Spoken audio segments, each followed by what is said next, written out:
Всем доброго дня!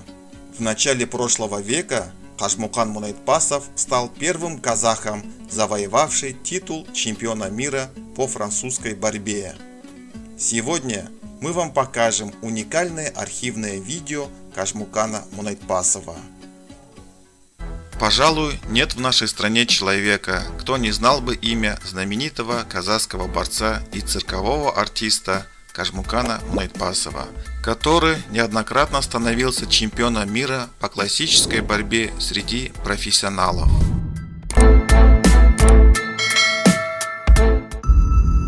Физические характеристики Кожмукана Мунайтпасова.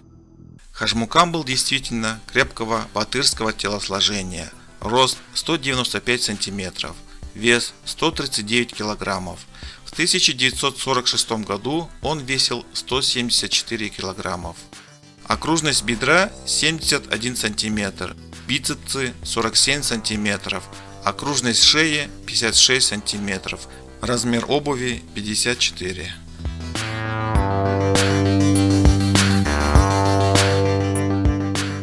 Кожмукан выступал в 24 странах мира и в общем счете завоевал 48 различных медалей, не считая наград, завоеванных в 1910 года. Однако ни одна из наград не сохранилась. Кожмукан с легкостью расставался со своими наградами. Почти половину своих медалей он оставил известному борцу Вейланд Шульцу, когда в Риге он узнал о смерти отца, и ему срочно понадобились деньги на возвращение домой. Среди наград Кожмукана орден Льва и Солнца, вручен ему персидским падишахом в 1910 году за победу над персидским чемпионом Машрутом. Орден Благоденствия Маньчжурии за победу над японским чемпионом Саракики Джиндофу. Батыр казахского народа.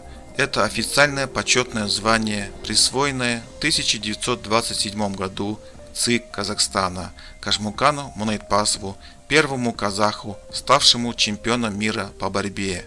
Учитывая его многочисленные заслуги перед Родиной, в 1945 году Кожмукан Мунайтпасов был награжден орденом Знак почета. Дорогие друзья и подписчики, если вам понравилось видео, прошу вас, поставьте лайк, а также прошу вас оставить комментарии, что вы думаете по поводу этого видео. Всем спасибо, что вы были со мной. Всем желаю крепкого здоровья и удачи. До новых встреч, друзья!